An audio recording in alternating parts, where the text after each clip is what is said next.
Bitcoin extended its weekly decline on Wednesday as traders' focus shifted to rising long-dated U.S. government debt yields.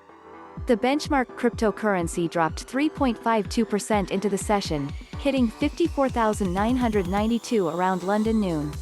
Traders flocked out of the Bitcoin market as Cardano, one of its crypto rivals, offered better intraday prospects. Their sell-off also accelerated as the yield on the U.S. 10-year Treasury note rose to its highest level since February 2020, gaining 0.04 percentage points to 1.67% in early Wall Street trading. At the core of rising bond yields were expectations that the Federal Reserve would avoid extending its ongoing asset purchasing program below to Bitcoin as key U.S. yield hits February 2020 high ahead of FOMC meeting to longer-dated government debts.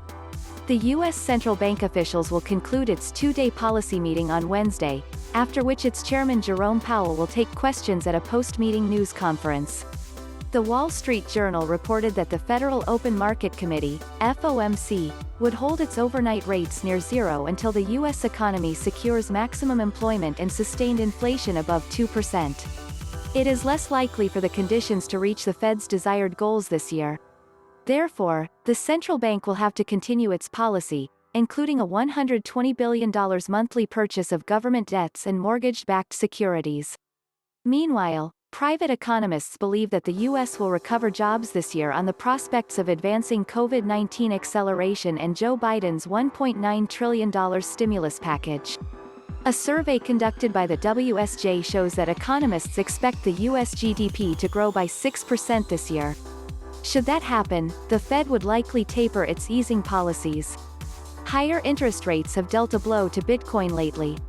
The cryptocurrency declines by more than 21% in the week ending February 28 after the 10-year note yield rallied. While the Fed will likely ignore intervention, the confusing communication could lead to higher volatility in bonds, stocks, and even cryptocurrency markets. A continued sell-off in the U.S. bond market would keep the Bitcoin market prone to wild fluctuations, especially as it has already rallied by almost 1,500% since March 2020 and risks undergoing vast bearish corrections. Meanwhile, its growth among corporates as an anti-inflation asset keeps offsetting its downside bias. Technically, Bitcoin holds its short-term support at the 20-day moving average, the green wave. A breakdown led by rising yields risks putting it en route to the 50-day moving average below. It sits near $47,500 at this press time.